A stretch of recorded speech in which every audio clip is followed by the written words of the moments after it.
Thank you, Catalina, and thank you also, Maria. And also thank you to all of you who have taken the time to join us from literally around the world. Ordinarily on this day in Adyar, we would have a meeting in the hall at the headquarters building, and our residents would be in attendance. And some others, some friends of the Theosophical Society would also be there, but that would be it. But on this particular day, due to what many think of as the negative circumstances of this pandemic, we find a very positive benefit. We have been forced to adapt to a particular technology which is bringing us together in different ways. So I'm sure if Annie Besant were alive today, that this would be a technology that she would be using to its utmost. But anyway, today I'd like to just say a very few words because we have other people who are going to add to the image of this great soul, Annie Besant. I have had the pleasure on numerous occasions to speak about Annie Besant for extended periods.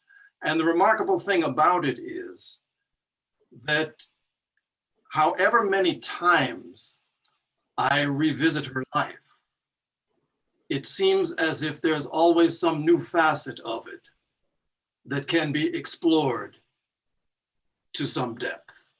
Today, really, I would just like to focus on an aspect that is particularly important to me about the way that she conducted herself, the way she lived her life. She was an idealist. She was a dreamer of enormous dreams. But the thing that I think comes across to me in such a pronounced way is her profound practicality. Many of us dream dreams, and that's as far as it goes. She was a person who was able to bring these dreams and materialize them in the physical world, in the world that we live in. And that was something for which she deserves great respect. And I'd like to just talk a little bit about that in our time this morning. Everybody knows her, the arc of her life. She was born, as Maria pointed out, in Ireland, came to live in England. Her passions at different points in her life involved the church. She was a deeply devout Christian in the first part of her life. From Christianity, she went to atheism and free thought and was just as deeply involved. From those, her view evolved to social activism, the need to help people in the various sorts of ways that she saw suffering in the world. She ended up with socialism. And at the end of her life, the final portion of her life was involved with theosophy and the life of spirit. So these are diverse backgrounds that you wouldn't think would fit together into any one life, but for her, it was a building process. And so by the time she got to her phase where spirituality was so important, she had developed many, many different skills that she brought to this work. She was a person, many of us know people who are deeply spiritually involved, and their approach to the spiritual life is one that seems to draw them away from addressing the responsibilities of shaping a better world at the level of social institutions, political institutions, righting so many of the wrongs that are in the world. Annie Besant's approach was the opposite. I mean, she's quite well known for having said, let our spirituality be judged by our effect on the world. This is not some closet or distanced spirituality that she advocated. She was a person who was an organizer. She was a builder of institutions. She established communities. all around the world.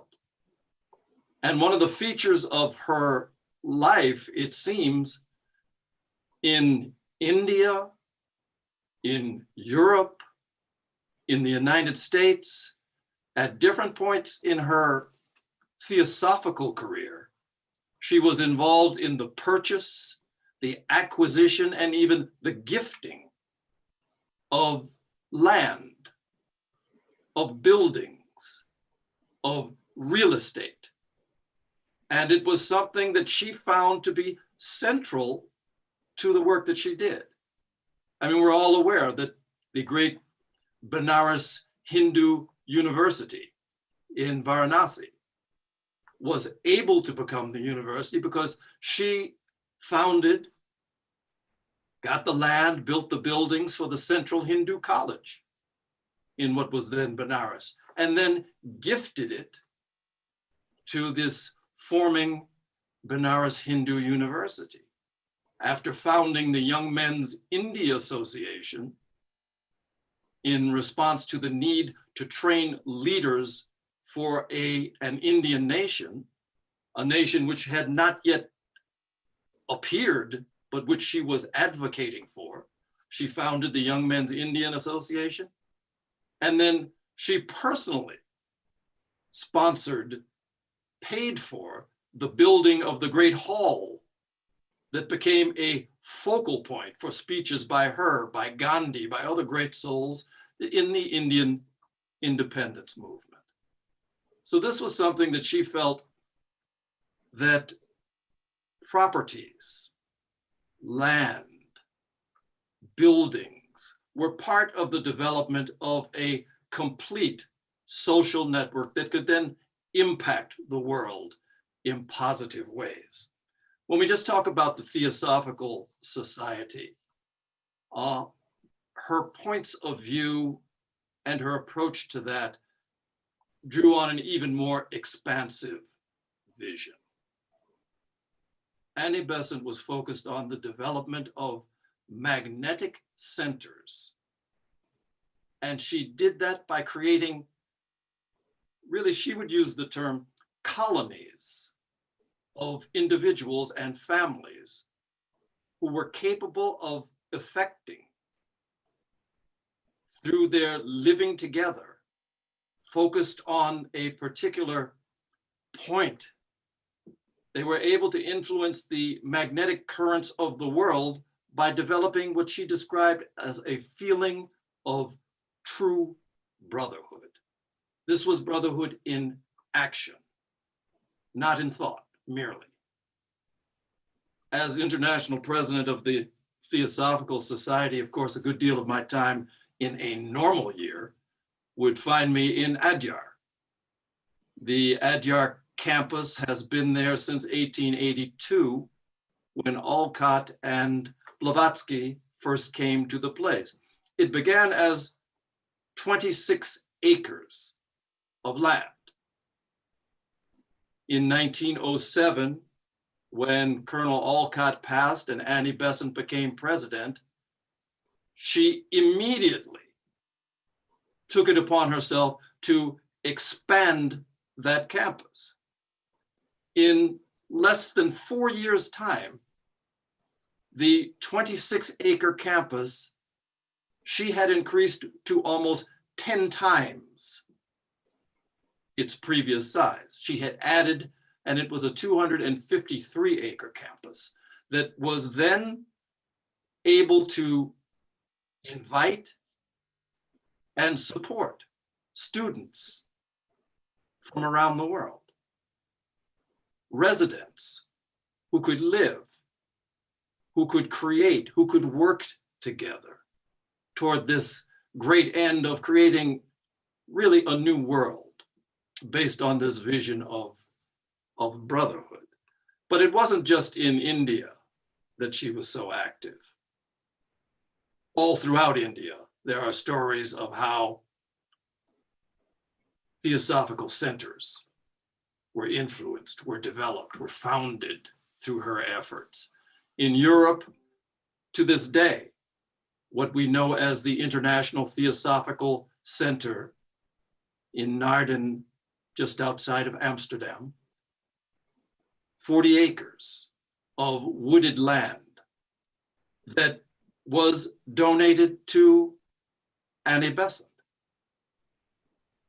It was used and has continued to be used for a variety of theosophical endeavors. The Liberal Catholic Church has roots there. The ES, the Round Table, the Theosophical Society, a center, also a residential center, yet another one of her colonies. In the United States, the Crotona Institute of Theosophy was something that she was deeply involved in. But the very last project of her life, she was 80 years old when she made her next to the last tour in America, in the United States of America. She found herself then in the United States from a period of August all the way through to, I think it was April or April.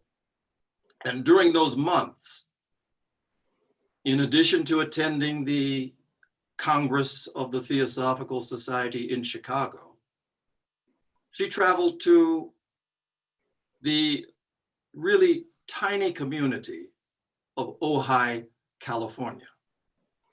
At that point, Krishnamurti had a small location in which he was living. And she traveled to that place and she had an opportunity to look at the land there. And while she was looking on one particular day, they say that she had, and she came to describe a vision that she had for that land. Out of that vision, she arranged for its purchase. It was a sleepy, sleepy community with nobody really there except these coming theosophists.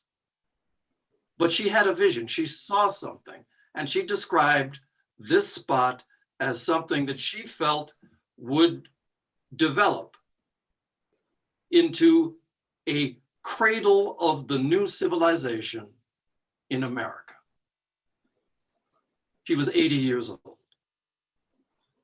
And just to share with you her words about what it was that she saw and what she envisioned as a possibility.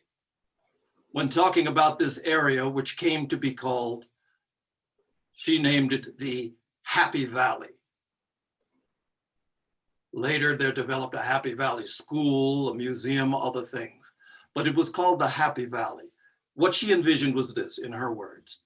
She said that education will be fourfold, embracing the health, growth, and evolution of the physical body, the emotions, and the mind, and the unfolding of the spirit as will, wisdom, and always, this was important to her, creative activity.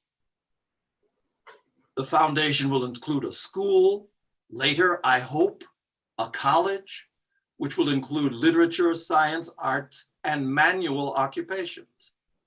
The trades admitted must not include any which are connected directly or later, we hope, even indirectly with the killing of animals. Beauty is the result to be aimed at in all human works as in nature's works. She said there will be spaces set aside for playgrounds, for adults, as well as children. Agriculture, orchards of fruit trees, orange, lemon, peach, apricot, grapes, walnuts, almonds. Beekeeping will be the principal avocations open to the settlers in that area. This is her vision. She said carpenters, plumbers, masons, etc. will also be needed. She closes by saying, such is a rough sketch of the beginning of the life in the Happy Valley. As it opens up and grows, it will be richer and fuller. For we shall need writers, musicians, painters, sculptors, actors, all who make life beautiful, to create with us a cherished home. These are her words describing her vision for an area which at that time was really just some few farmers had walnut trees. It's remarkable in hindsight to look at really how this area of Ojai, California has developed.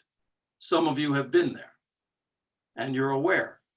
It's a very small place, but in this small place, it is one of the most loaded with such a variety of spiritual community, spiritual activity. Krishnamurti's foundation is there. Meditation Mountain is there. The Theosophical Society is there. Whereas before it was only walnut trees, the orange, lemon, peach, apricot, grapes, everything she talked about is now growing there in abundance. It's a remarkable vision. Obviously, when she talked about a cradle of a new civilization in America, that's something that was very long-term. But out of her purchase of that land, out of the vision which she communicated with those who she left behind to try and translate it into reality, has come really a beautiful community, and one which, who knows, as time goes on, how and where that cradle of the new civilization will appear. We can still wait on that one. But just to emphasize, Annie Besant, a visionary,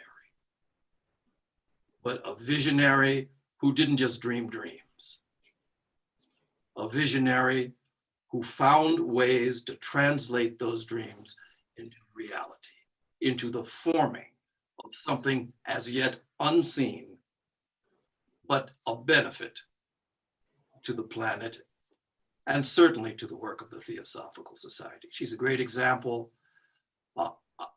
for someone such as me who finds himself in a position which she once occupied.